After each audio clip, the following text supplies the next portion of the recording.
다 같이 일어나셔서 하나님께 예배하시겠습니다.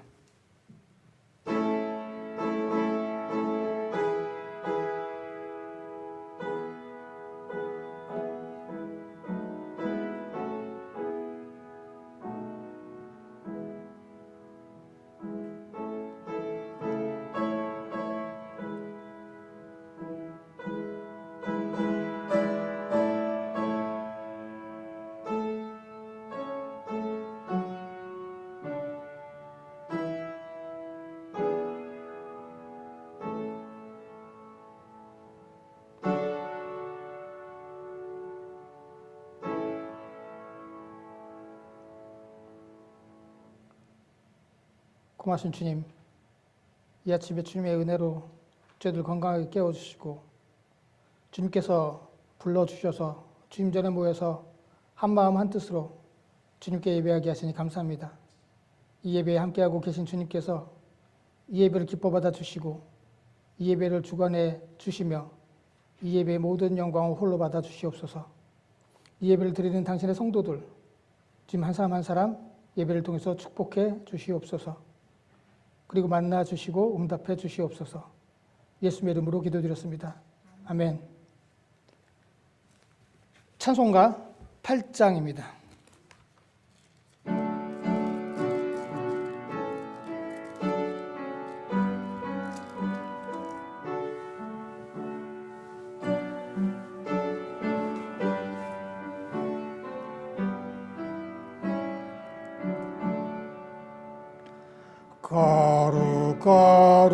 거룩 전능하신 주님, 이른 아침 우리 주를 찬송합니다.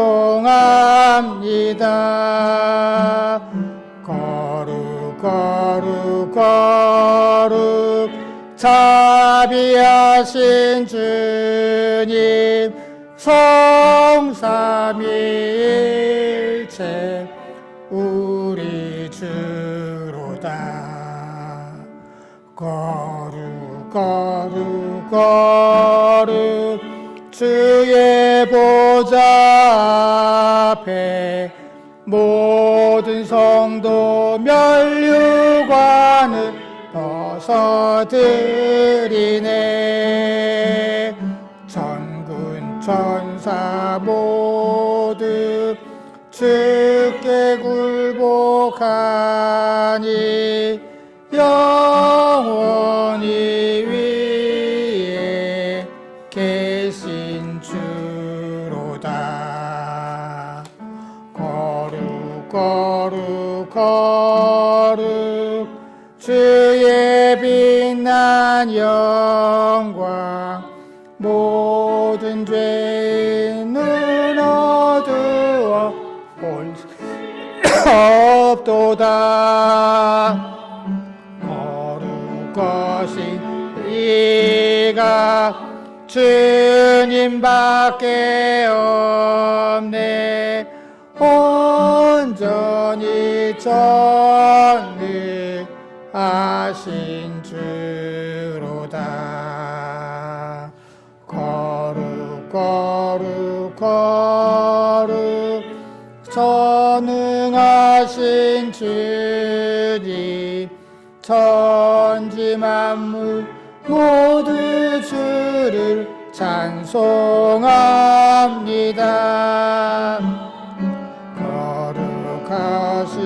거룩 전능하신 주님, 성삼위일체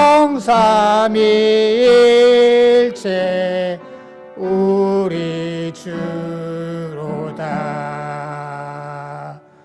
아멘.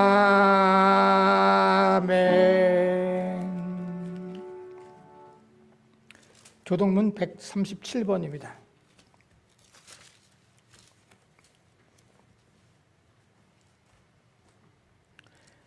예수께서 세례를 받으시고 곧 물에서 올라오실새 하늘이 열리고 하나님이 성령이 비둘기같이 내려 자기 위에 임하심을 보시더니 하늘로부터 소리가 있어 말씀하시되 이는 내 사랑하는 아들이요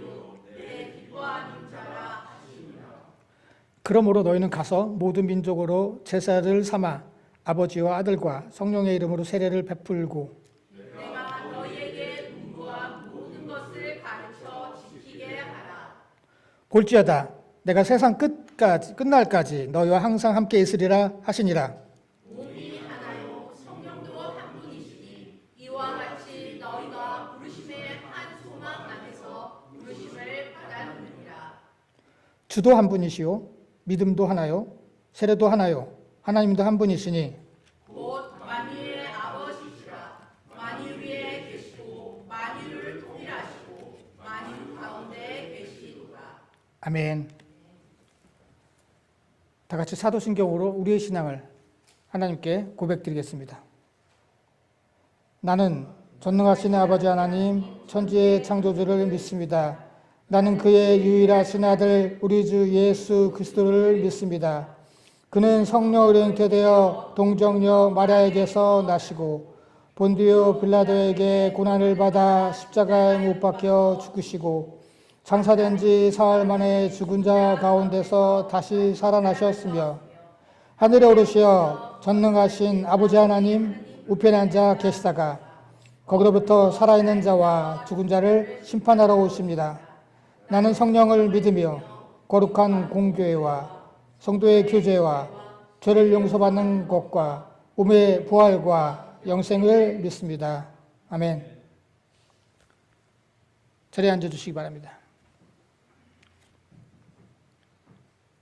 이 시간은 지난 한 주간 동안 지었던 우리의 죄를 회개하고 우리의 기도의 제목을 알리는 귀한 시간입니다. 우리 각자 하나님께 기도하시겠습니다.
고맙신 주님 감사합니다.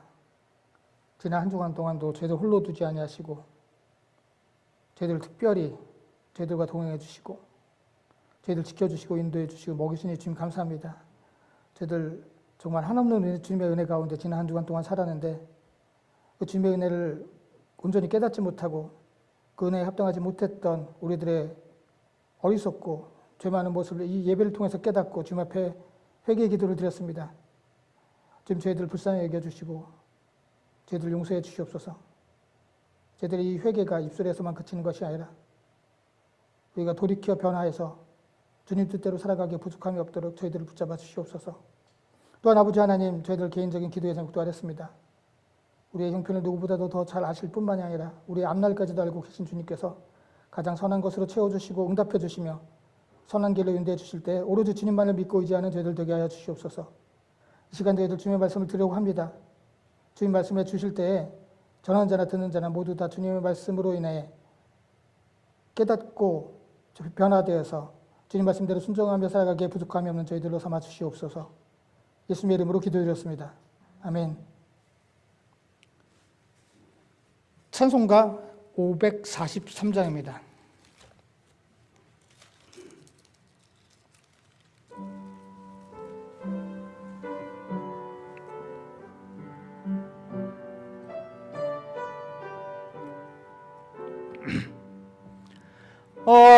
어려운 일 당할 때 나의 믿음 적으나 의지하는 내 주를 더욱 의지합니다.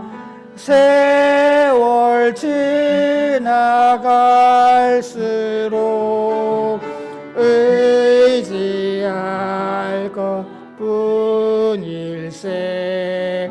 무슨 일을 당해도 예수 의지합니다.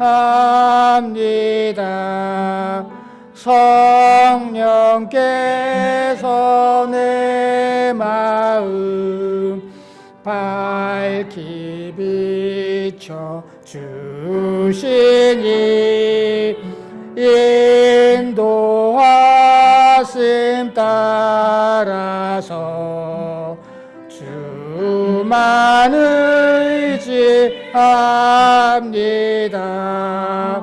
세월 지나갈수록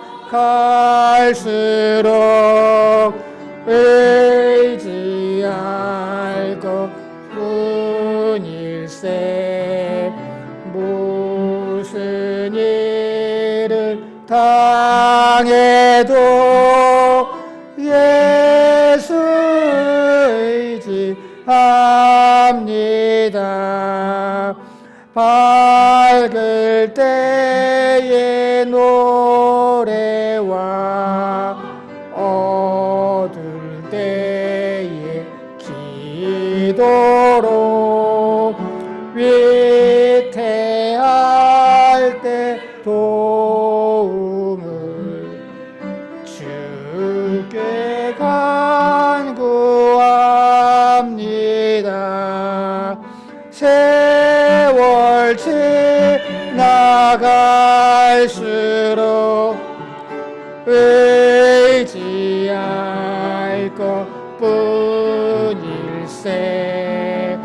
무슨 일을 당해도 예수 의지합니다. 생명이 있을 동안에 예수 의지합니다. 천국 올라가도록 의지할 것뿐일세. 세월 지나갈수록 의지할 것뿐일세. 무슨 일을 당해도 예수 의지합니다. 아멘. 말씀 보시겠습니다. 하나님 말씀은 에베소서 4장 1절서부터 6절까지입니다.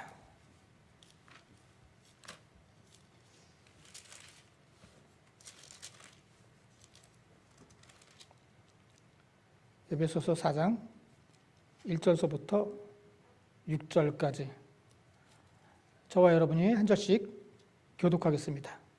그러므로 주 안에서 갇힌 내가 너희를 권하노니 너희가 부르심을 받은 일에 합당하게 행하여 모든 겸손과 논의로 하고 오래 참음으로 사랑 가운데서 서로 용납하고 평안에 매는 줄로 성령이 하나 되게 하신 것을 힘써 지키라.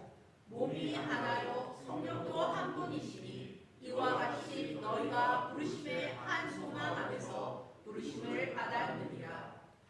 주도 한 분이시요 믿음도 하나요 세례도 하나요 하나님도 한 분이시니 곧 만유의 아버지시라. 만유에 계시고 만유를 통일하시고 만유 가운데 계시도다. 아멘. 자리에 앉아주시기 바랍니다. 예배 함께 예배를 드리는 모든 성도님들 주님의 이름으로 축복합니다. 자, 오늘은 기독교 력으로 삼위일체 주일입니다. 삼위일체 주일은 성령 강림절 다음 주일이 바로 그 삼위일체 주일이죠.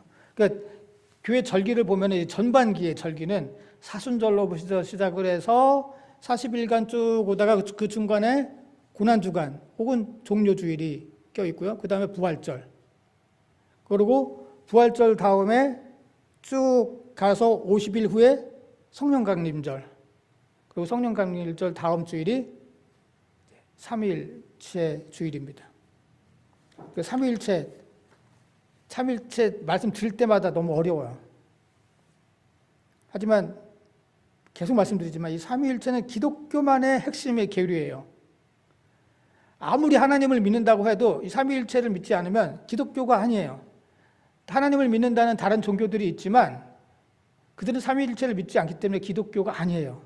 우리가 대표적으로 유대교죠. 유대교도 구약 성경을 읽어요. 하나님을 믿어요. 그런데 그들이 기독교가 아닌 것은 그들은 예수 그리스도를 믿지 않기 때문이죠. 예수 그리스도를 하나님의 아들로 믿지 않기 때문이죠. 여호와 증인, 몰몬교, 그들도 하나님을 믿어요. 그런데 그들이 기독교가 아닌 이유는 그들이 예수님의 신성을 부인하고 있기 때문이에요. 저희가 신앙 고백 조금 전에도 했지만 우리 신앙 고백할 때도 우리가 삼위일체를 고백하지 않습니까? 난 전능하신 아버지 하나님 천지의 창조주를 믿습니다. 나는 그의 유일하신 아들 예수 그리스도를 믿습니다. 나는 성령을 믿으며 우리가 이렇게 신앙 고백을 합니다. 특별히 한국 교회는요 마지막 축도에 삼위일체를 언급하죠. 하나님의 사랑하심과 예수 그리스도의 은혜와 성령님의 감화감동, 교통과 역사하심이 이렇게 한단 말이죠. 고린도전서 13장 13절에 나오는 말씀인데 그래서 삼위일체로 예배를 마쳐요. 전 너무 좋다고 생각해요. 보통 이게 축도 베네딕션이 물론 미국 교회도 있어요. 미국 교회에서도 베네딕션을 하는데 축도를 하는데 이 베네딕션은 이렇게 우리처럼 이렇게 막 아까 말씀 삼위일체를 언급하지 않고 그냥 일종의 클로징 프레이어, 그러니까 마무리 기도처럼 해요. 그리고 꼭 목사님이 아니라 그냥 예배 인도자가 그 사람이 평신도든 아니면 목사든 누구든지 간에 그냥 예배 인도자가 보통 베네딕션을 해요. 특별한 일이 없으면. 그러니까 특별히 이렇게 베네딕션, 그러니까 축도에 삼위일체로 끝나지 않는데 한국 교회는 제가 한국 교회 역사를 자세히 살펴보지 않아서 그렇지만 언제부터 이게 시작되는지 알 수 없지만 한국 교회는 축도를 항상 삼위일체로 해서 마무리를 지어요. 그거 너무 좋은 거예요. 왜냐 제가 늘 말씀드리지만 이게 시작과 끝이 같으면은 그 커다란 하나의 주제가 돼요. 그 안에 있는 것들이. 우리가 보통 샌드위치 구조라고 하기도 하고. 근데 우리는 예배 시작하면서 신앙 고백으로 우리가 삼위일체를 고백을 드리고 그러고 난 다음에 기도로 삼위일체로 축도로 함으로 말미암아서 이 예배 전체가 삼위일체 대신 하나님께 예배 드리는 예배다라고 하는 고백을 우리가 하고 있는 거죠. 그런데 아까 말씀드렸듯이 이 중요한 삼위일체가 어려워요. 그럼 어떤 분이 그렇게 생각할지 모르겠어요. 뭐가 어려워 어렵기는 삼위일체가. 성부, 성자, 성령은 하나다. 그게 삼위일체 아니야? 뭐가 어려워?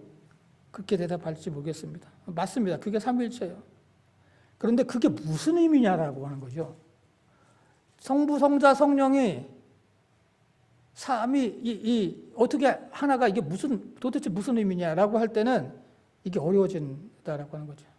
그래서 이게 쉽지 않아서 교회 역사에 보면 많은 이단들이 생겼고요. 그리고 이 수많은 논쟁이 수백 년간 이어져 왔어요. 계속 말씀드리지만 성경에는 안타깝게도 삼위일체라고 하는 단어가 없어요. 표현이 없어요. 그러다 보니까 더 삼위일체가 어려워졌어요. 우리 작년에 제가 말씀드렸던 것 같은데 삼위일체는 그래서 325년에 너무 논쟁이 많으니까 막 여러 이야기들이 많으니까 니케아 공회, 니케아라고 하는 지금의 튀르키예죠. 거기에 니케아에서 삼위일체라고 하는 단어를 처음 사용해요. 그리고 삼위일체는 이것이다라고 결정을 해버리죠. 그러면서 그 당시에 한창 삼위일체에 대해서 엄청난 영향을 미쳤던 아리우스라고 하는 사람이 있어요. 이 사람을 이단으로 정죄해요. 왜 이 사람을 이단으로 정죄하냐면 이 사람은 성부가 제일 높아. 그 다음에 그 아들이 그 다음이야. 그리고 성령이 그 다음이야. 그래서 일종의 계급론을 얘기를 했어요. 하나라면 계급이 없어야 되잖아요. 일종의 이것도 하나가 아닌 거예요. 그러니까 자기가 하나를 믿지만 성부가 제일 높고 그 다음에 예수님이고 그 다음에 성령이 이렇게 주장했던 사람이 아리우스인데 그 사람을 이단으로 이제 규정을 해버립니다. 삼위일체 지난주에 제가 작년에 자세히 말씀드려서 또다시 그 교리에 대해서 드리려고 하면 다시 또 어렵고 또 설교가 길어질 수가 있으니까 삼가하고요. 그냥 성부, 성자, 성령 모두가 본질적으로 무한하고 모두가 본질적으로 불변하고 모두가 본질적으로 전지전능하다. 성부, 성자, 성령이 어느 한 인격도 더 위이거나 더 떨어지지 않는다. 모두가 다 전지전능하고 무한불변하고 그리고 영원하다라고 하는 것이죠.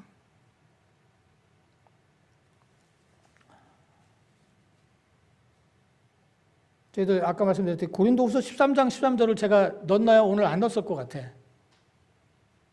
없죠. 예. 고린도후서 13장 제가 아까 말씀드렸듯이 숙도할 때 예수 그리스도의 은혜와 고린도후서는 제일 마지막 절이 13장 13절이거든요. 예수 그리스도의 어떤 은혜냐? 바로 이 땅에 육신을 입고 우리를 위해서 인간의 몸으로 오셔서 십자가에 달려 죽으신 그 은혜를 의미하는 거예요. 하나님의 무한하신 사랑하심과 하나님의 사랑은 뭐냐? 예수 그리스도를 우리를 위해서 보내주신 사랑. 성령님의 감화, 감동, 역사, 교통하심이 거기는 교통 13절에 나왔어요. 교통하다. 이 교통 정리할 때 그 교통이 아니라 코이노니아, 우리가 계속 말씀드리잖아요. 우리 코이노니아는 보통 우리가 교제라고 생각하는데 제가 계속 말씀드려요. 코이노니아는 교제라는 의미보다는 함께 일하다는 뜻이에요. 그래서 동업자들이 함께 일하는 것을 코이노니아라고 그래요. 거기서 옛날 그리스에서. 그러니까 성령께서 우리와 함께 일하시는 거예요. 우리가 주님 뜻대로 살아갈 수 있도록 함께 우리를 도우시고 일하시는 분이 바로 성령님. 성령의 고통하심이 너희 함께 있을지어다. 그게 바로 삼위일체의 내용이에요.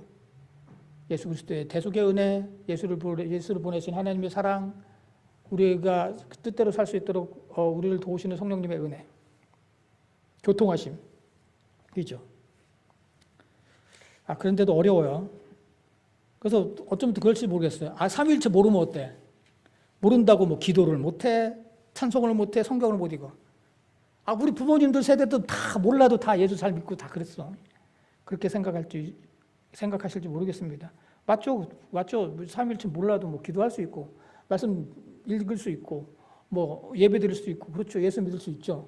그런데 아까 말씀드렸듯이 기독교만의 핵심 교리가 바로 삼위일체라서 기독교의 어떤 척추를 이루고 있어요. 우리 몸으로 말한다면 이 척추가 고장나면 우리가 바로 드러눕죠. 우리가 기독교의 척추의 역할은 삼위일체 교리를 우리가 모르면 안 된다. 모르고 믿는다는 것은 뭐예요? 맹목적인 믿음이 될 수가 있어요. 예전에는 오히려 모르고 믿는 게 더 좋은 믿음이야 이렇게 했지만 사실 그건 아니에요. 우리가 물론 하나님 철학적으로 하나님을 다 할 수는 없어요. 하지만 하나님을 알 수 있도록 하나님께서는 우리에게 말씀을 주셨고요. 그 말씀 통해서 우리가 하나님을 알아가는데 그 말씀을 이해하기 위해서는 이 성부, 성자, 성령 이분이 한 분이심을 우리가 꼭 알아야 된다라고 하는 거죠. 모르면 맹목적으로도 알 수 있죠. 맹목적인 믿음만큼 위험한 게 또 없잖아요. 그리고 작년에 제가 결론적으로 말씀드렸듯이 이 삼위일체라고 하는 것은 단순한 교리가 아니라 우리가 어떻게 그대로 신앙인으로서 살아가야 되는지에 대해서 가르침을 주는 메시지이기도 해요. 단순한 이게 교리가 아니에요. 저희들 오늘 에베소서 읽었습니다. 에베소서는 옥중서신이죠. 에골빌빌, 에베소서, 골로새서, 빌립보서, 빌레몬서. 이게 다 옥중에서, 사도 바울이 옥중에서 기록한 서신입니다. 그래서 1장서부터 3장은 사도 바울의 서신이, 바울 서신이 늘 그런 구조를 갖고 있듯이 1장 전반부는 교리예요. 그래서 1장서부터 3장은 교리에 관해서 말씀하고 있고 4장부터 적용 혹은 실천에 대해서 말씀하고 있어요. 저희도 오늘 4장 1절서부터 6절까지 읽었으니까 적용의 제일 첫 부분에 대해서 말씀하고 있는 거죠. 그런데 그 실천의 시작을 오늘 삼위일체로 시작을 하고 있어요. 그래서 4절에 몸도 하나예요, 성령도 한 분이고 주도 한 분이고 하나님도 한 분인데 우리가 그 바탕 위에 우리가 부르심을 받았다라고 말씀하고 있습니다. 우리가 신앙생활을 하는 데 있어서 하나님의 말씀을 잘 적용해서 실천하며 살아가야 되는데 거기에 바탕이 바로 이 삼위일체라고 하는 것이죠. 그래서 학자들은 오늘 4절서부터 6절을 삼위일체를 말씀하는 본문으로 보고 있어요. 여기에는 많은 논문들이 있지만 다 생략을 하고, 그 4절에 성령에 대해서 말씀하고 있고 5절에 주는 항상 바울이 예수님을 가리켜 말씀드릴 때 퀴리오스, 주라고 표현해요. 그리고 6절에 하나님, 그래서 성령과 예수님과 하나님 모두를 언급하고 있습니다. 같은 성상 안에서 언급하고 있어요. 에베소서의 주제는요, 하나됨이에요. 하나됨. 특별히 그 당시에 이방인과 유대인들이 교회 안에서 서로 갈라져 있었어요. 에베소 교회뿐만 아니라 저희들이 다른 서신 보면은 고린도전서도 그렇고 로마서도 그렇고 다 그렇단 말이죠. 유대인들이 문제예요. 유대인들이 예수님을 믿는 거 오케이. 하지만 예수님을 믿기 전에 먼저 유대인의 율법을 지켜야 돼. 먼저 유대인이 된 다음에 그리스도인이 돼야 돼. 이렇게 주장을 했거든요. 그래서 이방인들한테 너는 할례 받아야 돼. 너희들 예수님 믿어도 너네도 음식 가려서 먹어야 돼. 우리처럼. 이랬단 말이죠. 그래서 반목하고 셈이 생긴 거죠. 그럴 때 이제 에베소서를 통해서 우리가 하나다. 그래서 하나라고 하는 오늘 말씀 중에서 하나 계속 반복되죠. 그러면서 우리가 왜 하나냐? 그 4절에 보면 몸이 하나예요. 그러잖아요. 그래서 몸은 누구예요? 교회예요, 교회. 에베소서 1장 23절에 교회는 그리스도의 몸이니, 교회는 그의 몸이니 이렇게 말씀하고. 그래서 교회, 성도들이에요, 성도들이 왜 하나냐, 우리가? 바로 성부, 성자, 성령이 하나인 것처럼 그분이 세 다른 인격이에요. 완전히 독립된 세 다른 인격이에요. 이거 작년에 말씀드렸어요. 완전히 세 다른 독립된 인격이지만 동시에 한 분이시다. 교회 안에서도 여러 신분과 사람들이 있어요. 그 당시에는 이방인과 유대인들이 있겠죠. 지금도 마찬가지로 여러 신분의 사람들이 있어요. 교회 안에도. 그런데 우리 이 성도들은 교회 안에서 하나다. 왜냐? 성부, 성자, 성령이 서로 다른 세 인격이지만 그러나 하나이듯이 우리도 교회 안에 서로 다른 사람들이 있지만 그 다름은 차별이 아니라 우리가 다양함으로 하나님의 뜻을 이루는 하나의 몸이다라고 하는 것이죠. 바울은 다른 서신에서 눈, 코, 입으로 다양함을 말씀하고 있잖아요. 몸이 있는데 누구는 눈이고 누구는 코고 눈은 귀고 팔이고 다리고. 근데 다 따로 같지만 이게 다 하나의 몸을 이루는 것 아니냐라고 말씀하고 있죠. 맞습니다. 저희는 서로 다릅니다. 그 다름은요, 차별이 아니에요. 그 다양함이고요. 하나님은 우리의 다양함으로써 우리의 다름을 사용하셔서 그분의 뜻을 이루어가고 계세요. 그럼 우리가 어떻게 하나인가? 우리가 모두 똑같은 부르심을 받았고 우리가 똑같이 다 부르심을 받았어요. 오늘 1절. 오늘 말씀의 키워드는 부르심을 받았다는 계속 반복이 돼요. 부르심을 받다. 에콜로세라고 하는 단어가 계속 반복이 돼요. 반복되는 단어는 키워드라고 제가 말씀드렸어요. 그러므로 주 안에서 갇힌 내가 너희를 권하노니 너희가 부르심을 받은 일에 합당하게 행하라. 우리가 똑같이 너희는 누구냐? 다 이게 에베소 교인뿐만 아니라 모든 교인들을 말하는 거예요. 에베소서는 에베소 교인들에만 보내는 서신이 아니었어요. 제가 성경 공부할 때 말씀드렸지만 이건 회람 서신이었어요. 회람 서신. 이 교회에서 읽고 또 저 교회에서 읽고 또 그 다음에 저 교회에서 읽고. 지금처럼 방송이 있어서 한꺼번에 다 같이 모든 사람들이 한꺼번에 볼 수 있는 것이 아니었기 때문에 서신으로 써서 이 교회에 보내고 그 교회가 또 다른 교회에 보내고 그래서 다른 서로 교회가 교회끼리 돌아가면서 읽는 거예요. 그 서술을 읽는 이 에베소서를 읽는 모든 성도들, 다시 말해서 우리들을 포함한 모든 성도들이 바로 여기 너희예요. 너희가 뭐요? 부르심을 받았어요, 우리가. 거기 누구 빼지 않아요. 누구 빼고 너희라고 말씀하고 있잖아요. 모두예요, 모두. 우리 모두는 부르심을 받았어요. 특별한 사람만 부르심을 받은 게 아니에요. 특별한 사람만 특별한 사역을 위해서 부르심을 받은 게 아니에요. 뭐 목사, 뭐 전도사, 뭐 선교사 이 사람들만 무슨 부르심을 받은 게 아니에요. 우리 모두가 다 부르심을 받았어요. 그래서 우리 교회를 뭐라고요? 에클레시아라고 하잖아요. 에클레시아. 무엇으로부터 에크. 부름을 받았다. 레시아. 우리가 클레시아. 우리가 부름을 받았다는 거예요. 에클레시아. 에크. 무엇으로부터 클레시아. 부름을 받았어요. 부름을 받은 사람들이 바로 교회의 성도들이에요. 우리 모두가 다 부름을 받은 사람들이에요. 여러분 한 분 한 분. 여러분 한 분 한 분이 한 분이신 성령님, 한 분이신 주, 한 분이신 하나님 아버지로부터 부르심을 받았어요. 바울이 이걸 꼭 알기 위해서 너희를 권하노니라고 하죠.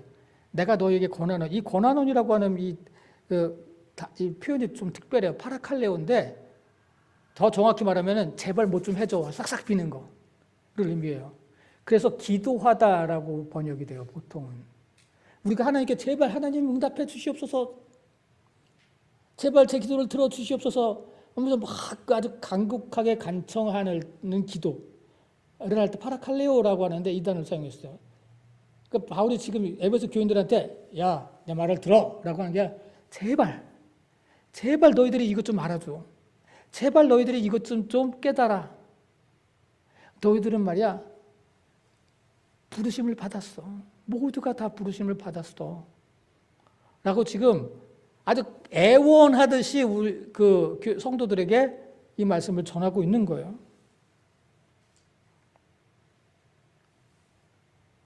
부르심을 받았다는 게 뭡니까?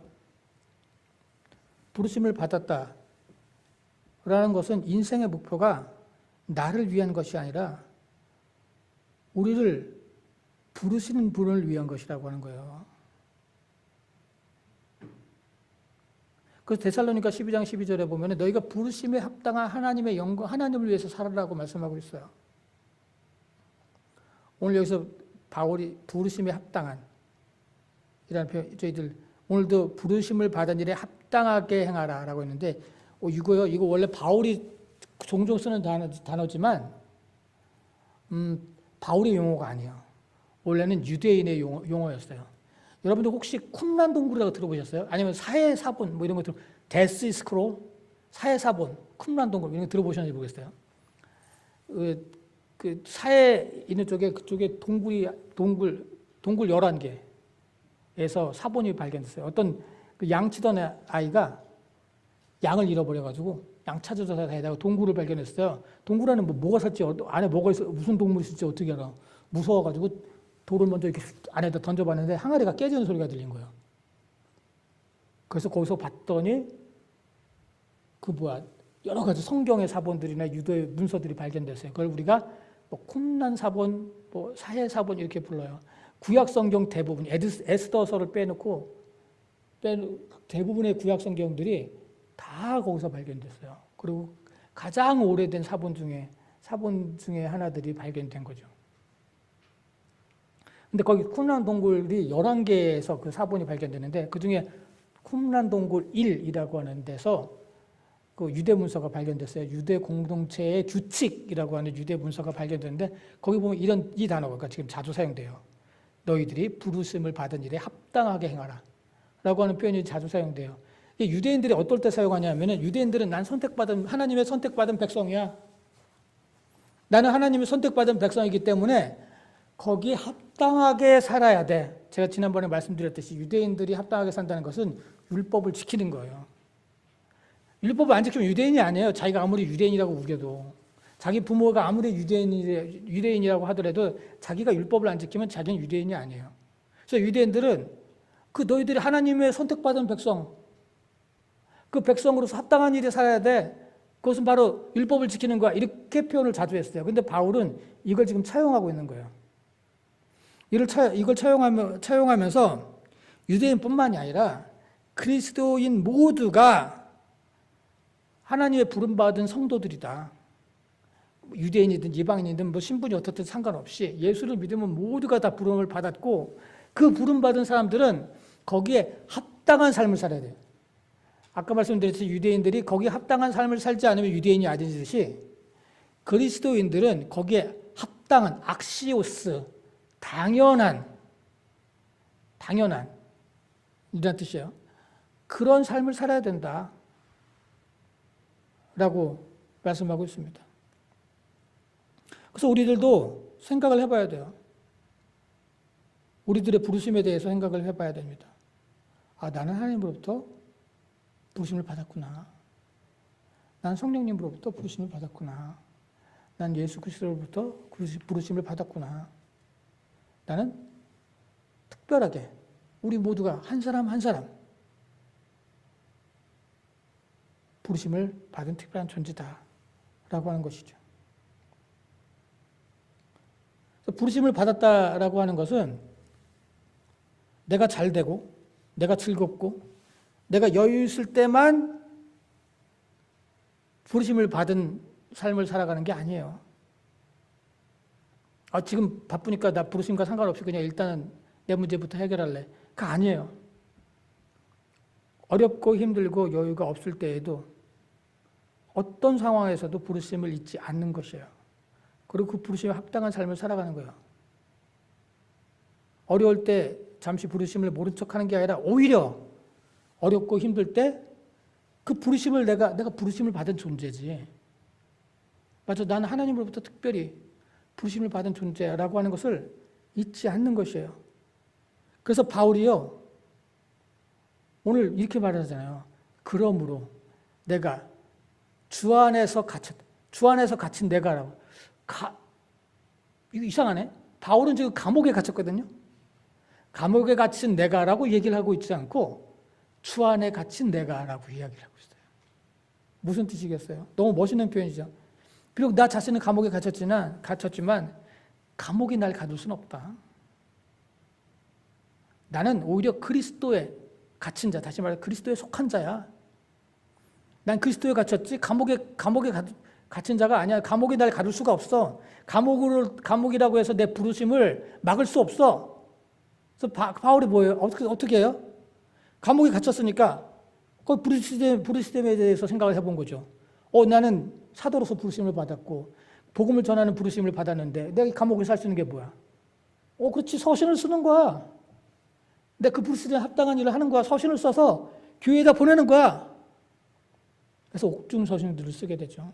아까 말씀드렸지, 에골빌빌, 에베에서서, 골로새서, 빌립보서, 빌레몬서 등 교회 그 감옥에서 사도로서의 부르심을 받은 그 부르심에 합당한 삶을 살기 위해서 서신을 써서 교회에 보내요.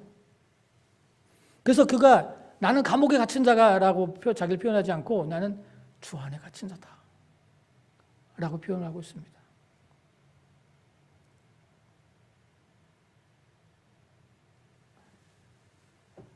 우리도 마찬가지입니다. 우리도 부르심을 받았다면 거기에 합당한 삶을 살아가야 돼요.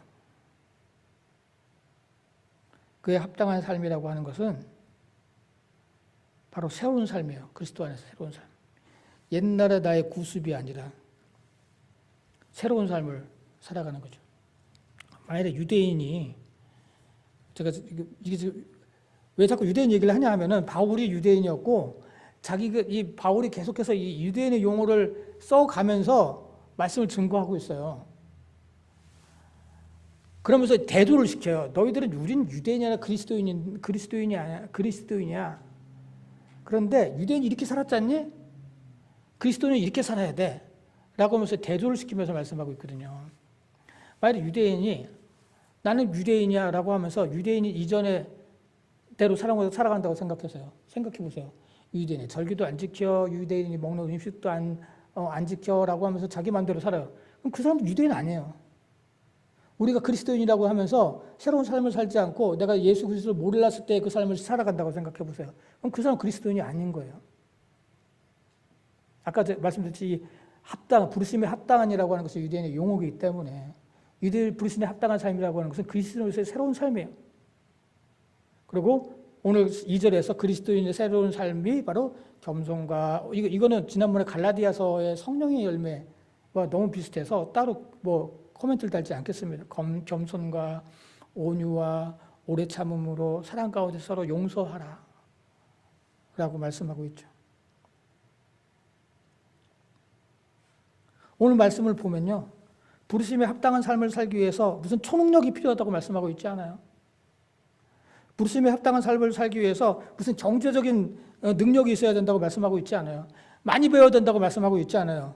젊어야 된다고 말씀하고 있지 않아요. 건강해야 된다고 말씀하고 있지 않아요. 무슨 재능이 있어야 된다고 말씀하고 있지 않아요. 누구든지 부르심에 합당한 삶을 살아갈 수가 있다. 성령의 도우심으로. 그리고 그것이 마땅하다. 반드시 그래야 된다라고 말씀하고 있습니다. 왜냐? 우리는 삼위일체, 세 인격이지만 하나 되신 그 삼위일체 하나님으로부터 동일하게 모두가 다 똑같이 부르심을 받았기 때문입니다. 결론적으로 말씀드리겠습니다. 삼위일체주일입니다. 성부, 성자, 성령이 하나이듯 우리도 모두 하나같이 부르심을 받았습니다. 부르심을 받았다는 점에서 우리는 하나입니다. 부르심에 합당한 삶은 선택이 아닙니다. 성도라면 마땅히 그러한 삶을 살아야 됩니다. 부르심에 합당한 삶은 운명론이 아니에요. 모두가 다 똑같은 인생을 살아야 된다는 것이 아닙니다. 모두가 다 똑같은 장소에서 똑같은 행위를 해야 된다는 것이 아닙니다. 남편으로, 아내로, 직장인으로, 고용주로, 학생으로 혹은 선생으로 그 무엇으로 살아가든 그 부르심에 합당한 삶을 생각하면서 그 자리에서 그리스도를 닮은 삶을 살아가야 됩니다. 그것이 바로 부르심에 합당한 삶이고 어느 자리에서든지 어느 곳에든지 나를 기뻐하기보다는 하나님을 기뻐하는 삶을 먼저 살아가는 것이 바로 부르심에 합당한 삶입니다. 여러분들은 특별히 하나님으로부터 한 사람 한 사람 부르심을 받은 귀한 존재입니다.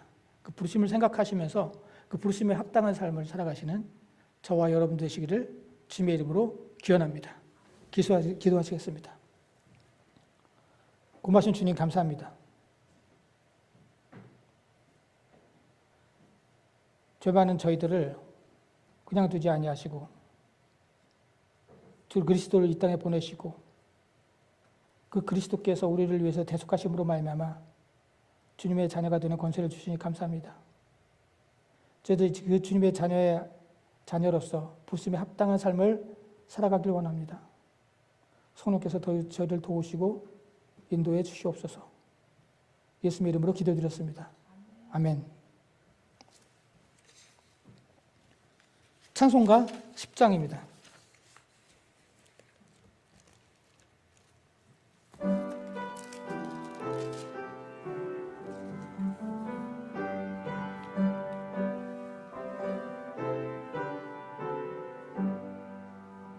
전능왕 오셔서 주 이름 찬송케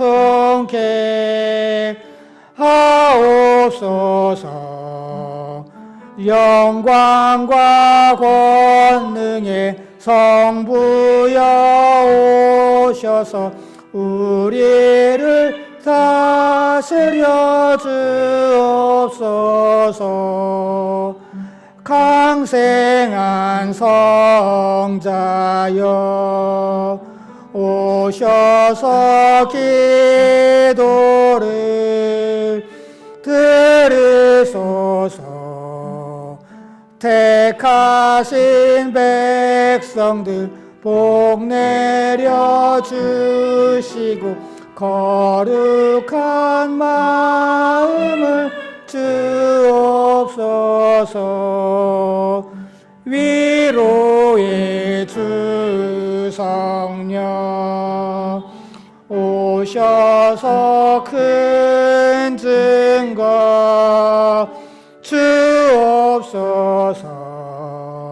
전능한 주시여 각 사람 맘에서 떠나지 마시고 계십소서.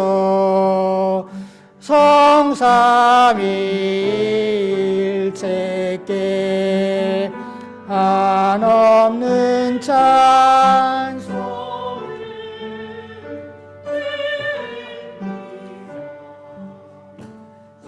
귀한 주님을 영광 중 배우고 영원히 모시게 하옵소서. 아멘.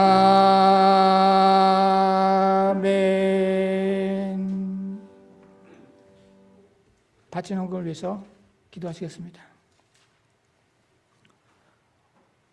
우리를 사랑하셔서 우리를 그리스도를 이 땅에 보내주시고 우리를 위해서 대속해 주신 주님의 은혜와 지금도 우리를 도우시는 성령의 은혜를 감사를 드리면서 귀한 예물을 주님께 정성껏 바칩니다. 주님 예물을 기뻐 받아주시고 우리들이 이 험한 세상에서 그럼에도 불구하고 부르심에 합당한 삶을 살아가는 동안에 항상 도우시기 인도하시며 축복하시는 주님의 놀라운 은혜를 체험하며 살아가는 당신의 복된 성도들 되게 하여 주시옵소서. 예수님의 이름으로 기도드렸습니다. 아멘. 인사와 강구 시간입니다. 주변분들과 인사 나누시기 바랍니다.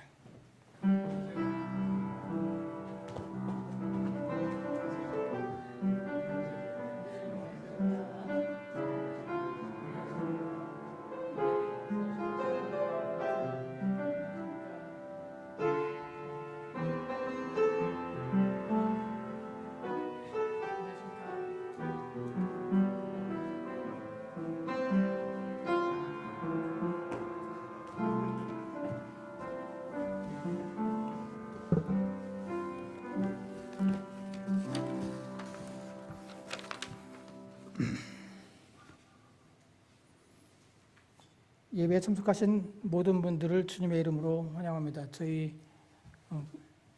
학생들 중에 고등학교를 지난주에 졸업한 우리 친구들이 있습니다. 그냥 저기 앉아 있으면 돼요. 앉아 있으면 되고 오늘 허순하고 아미야 안 왔어? 오, 오케이. 지난주에 재윤이, 그 아미야, 허순 군이 고등학교를 졸업했습니다. 축하합니다. 제가 고등학교를 졸업한 아이들을 앞에 세워놓고서 우리가 함께 기도하려고 했는데 우리가 재윤이밖에 없으니까 재윤이 앞으로 와. 재원이만 졸업. 재원이 come to the front. 우리 여러분들 재원이 그리고 또 하나 허슨 그리고 아미야 3명이에요. 여러분들 우리가 1분 동안만이라도 우리가 이 졸업하는 학생들을 축복하면서 이들의 앞날을 위해서 기도해 주시기 바랍니다. 그리고 제가 마지막으로 기도하고 마무리 짓겠습니다. 여러분들 기도에 우리 각자 졸업한 학생들이 3명 재원이, 허슨, 아미를 위해서 기도해 주시기 바랍니다. 우리 같이 기도하시겠습니다.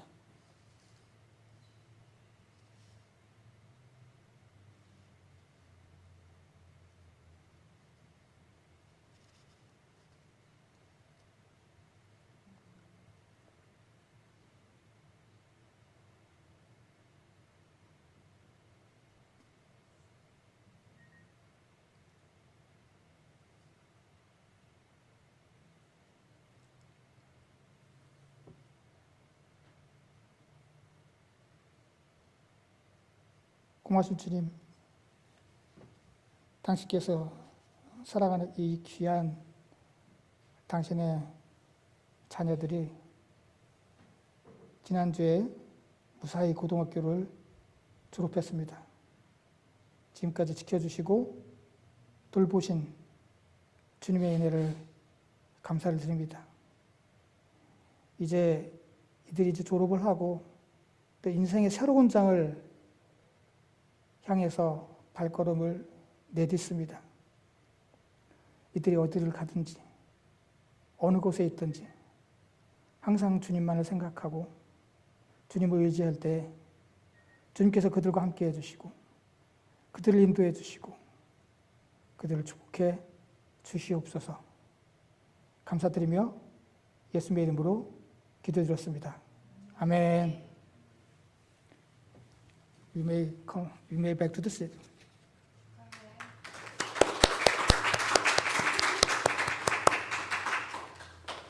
자, 우리 다른 광고 말씀 없으시면 다 같이 일어나셔서 찬송가 430장 찬송하신 후에 축도로 예배 마치겠습니다.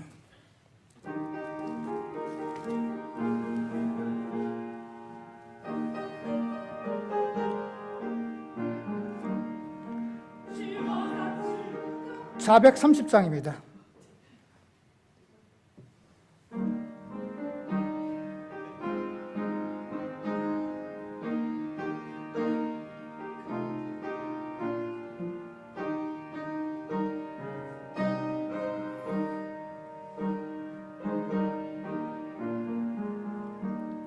주와 같이 길 가는 것 즐거운 일 아닌가.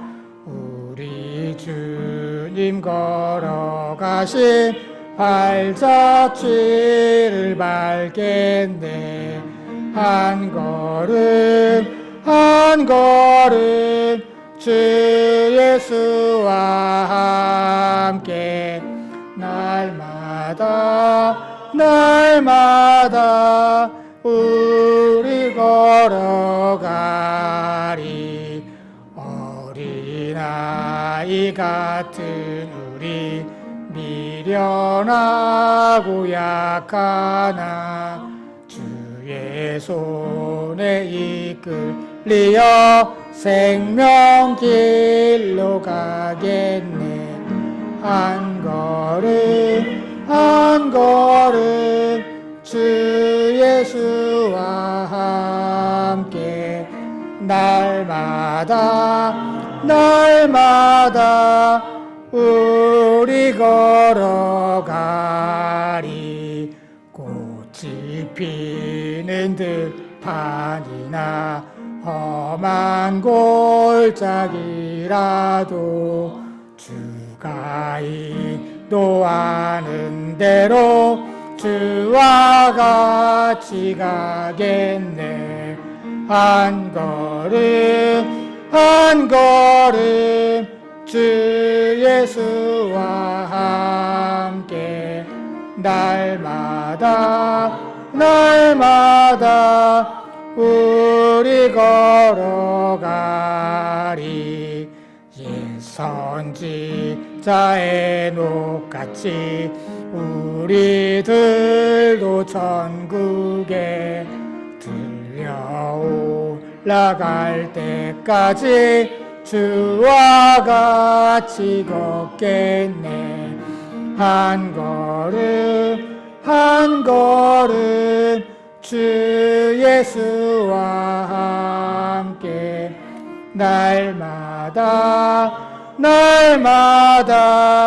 우리 걸어가리. 아멘. 기도하시겠습니다. 지금은 우리를 위해서 십자가에 달려 돌아가신 예수 그리스도의 은혜와 이 땅에 하나밖에 없는 독생자를 우리를 위해서 보내주신 하나님의 무한하신 사랑하심과 우리를 도우시고 인도하시는 성령님의 감화, 감동, 역사하심이 이제 부르심에 합당한 삶을 살기로 작정하고 돌아가는 모든 성도들의 머리머리 위에와 그들의 가정과 생업과 그리고 이 교회 위에 영원토록 함께 하시기를 간절히 축원하옵나이다. 아멘.